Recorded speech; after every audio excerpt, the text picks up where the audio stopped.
created this to be me.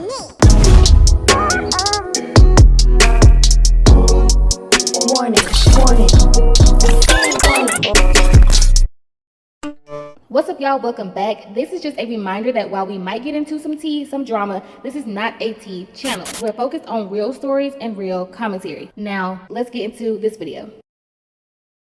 At this point, I need to make Nicki Minaj a segment on this channel because it seems like every 2 weeks her name is brought up out of thin air. I mean, Miss Girl could disappear from social media for months and people would still be bringing her up. Like, it's ridiculous at this point. Now, I know some of you already know what went down between Baby Tate, Nicki Minaj, and Erica Banks last month. Just to briefly recap, a fan told Baby Tate that she should get Nicki on the remix of one of her popular songs, to which Baby Tate responded that she had been trying to get in contact with Nicki for years, and Nicki has never acknowledged her, even though she has seen her interact with other artists who Baby Tate feels can't rap, and as a die-hard Nicki fan, it hurts her feelings. This ended up being posted on the Shade Room, and Erica Banks decided to comment in agreement with Baby Tate, saying that she feels the same way. This led to Erica Banks being blocked by Nicki Minaj, and Erica felt the need to come explain herself by saying that she doesn't feel entitled to a feature with Nicki. She was just expressing how she feels, and regardless of being blocked, she will forever be a fan and always love Nicki. Now, like I said, that was last month. Actually, that was about 6 weeks ago. However, last night the Revolt YouTube channel posted a video in which Erica Banks was a guest on the show. Of course, they asked her about the whole Nicki Minaj thing, and this is what she said. And she was like, well, you know, I love Nicki, but I just feel like I've been trying to reach out to her for a long time, and I just feel like she kind of ignored me, and I feel like she entertained the girls who really don't even know how to rap. You know what I'm saying? And my feelings hurt. Like who? Woo! Call him out. Don't do me like that. I'm gonna have to bring my 30 outside. Now don't do that. Name. But moving on, y'all so crazy. Moving on, yeah. I commented and I said I agree. I agree that, you know what I'm saying, Nicki, you know, kind of fuck with the girls who can't really rap. When you got the girls over here who really do. Now some people might get mad at me for saying that. It's the truth. Okay? Everybody can't rap. And I'm not saying that because I'm a rapper. I'm saying it because everybody's not gonna say it. Okay? So anyway, Nicki got upset with me because I agreed with this person. And she said, Blue, I'm going to block you then. You know what I'm saying? I'm going to block you because she does show me love. Nicki liked my post. My feelings was so hurt, and I had to explain to everybody, we not saying that we are ungrateful of Nicki Minaj's support. We just saying our feelings are hurt as a real fan that we haven't worked together. And people were saying, oh, well, that just means that you want to use her and da-da-da-da. And I said, no, let's have a real moment. Who doesn't want to work with their favorite artist? We took it as a humble way of saying, we want to work with Nicki Minaj, but she took it like, oh, y'all ungrateful. But I still love Nicki Minaj, but that was the situation. In all honesty, I never for once thought that either of these girls were trying to say that they are entitled to a feature from Nicki. They were expressing how certain things make them feel. When you are an artist and then you have an artist who you'd love to work with, who you looked up to for all these years, and you think y'all could really make a good record together, but instead of them acknowledging you, you see other rap girls who you feel like can't really rap or can't rap as well as you can, who just want to kiss her ass so that they can get a feature for themselves, actually get to work with her. It might make you feel some type of way, and that's natural, but those feelings shouldn't make way to social media. Those feelings should stay on the couch between you and your mama. Those feelings should stay on the phone between you and your sister or you and your homegirl, because when you bring your emotions to social media like this, it's never going to go the way you think it is, because social media isn't your diary. These people are not your friends. These are not your therapists. There are better ways that Baby Tate could have responded if she felt the need to say anything at all. There are better ways Erica could have responded, or she could have completely dismissed the question altogether without bringing up that the other girls can't rap. You specified that it's girls Nicki has worked with. You know it's going to cause problems, because we all know you aren't talking about Doja Cat, and we all know you ain't talking about Megan. I really feel like Erica needs to learn when to just shut up and shut her mouth. Out of the two of them, Erica actually had Nicki Minaj's attention. Nicki Minaj had reposted a freestyle from Erica. She was following her. She was liking her photos. And Erica threw all of that away just to show support to Baby Tate.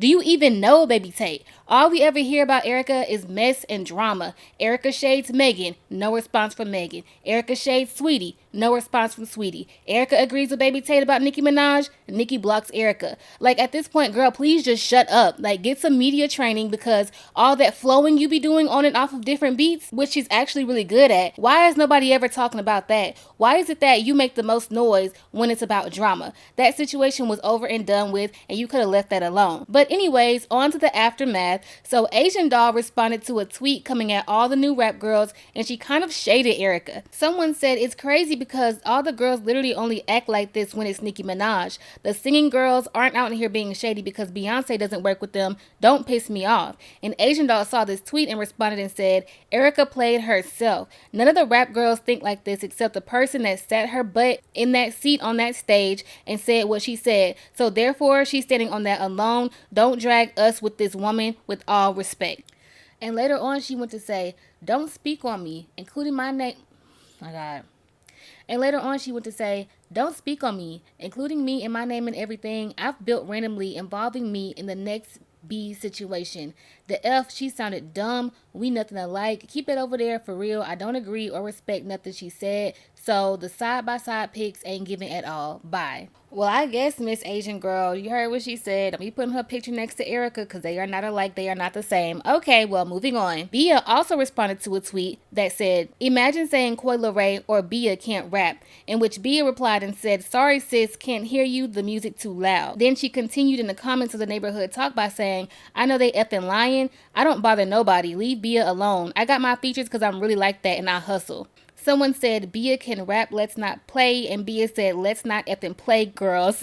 And really, Bia has been having her classy claws out lately, and I wasn't expecting her to clap back in any situation. I always feel like she'd be one of the girls who just never said anything and never defended herself publicly. But the biggest twist in this story to me is that a lot of people are thinking that Erica was talking about Coi, including Coi herself, as you can see with her thinking Erica's comments were funny in this tweet.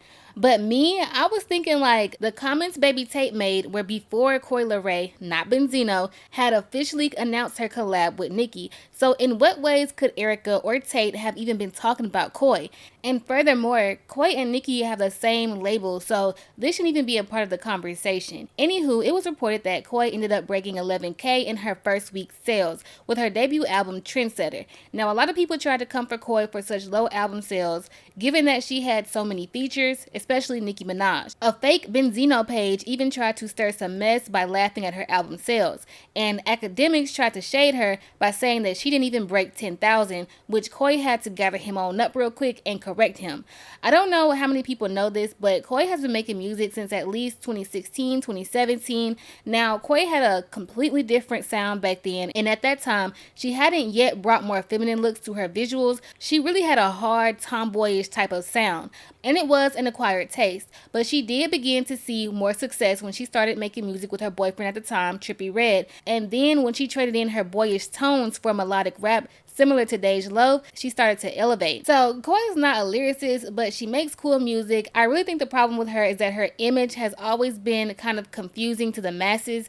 At first, she dressed in very masculine clothing, which is fine, that's her choice, but a lot of viewers assumed she was a stud, and then were thrown off by the twerking and sexual lyrics referring to men, which is kind of sad because as a straight woman, she shouldn't have to face questions about her orientation just because she's a tomboy. But now she has a more fun but immature vibe about herself, even though she's about to be a 25-year-old grown woman. Now, to me, her Jimmy Fallon performance was giving Shake It Up. It was giving This Is Coi Leray and You're Watching Disney Channel. The album art, to me, was very like little girl trying to be grown. You better stop before somebody tells your mom. Like, it gives the impression that the album is full of bubblegum rap, but honestly it's not, and that's my opinion. At the end of it all, I like Coi. I've been following her since 2018. I don't have a problem with her being youthful or different, and I don't feel like she herself needs to change. Her hairstyles are fine, her choice of clothing is fine, her body is fine.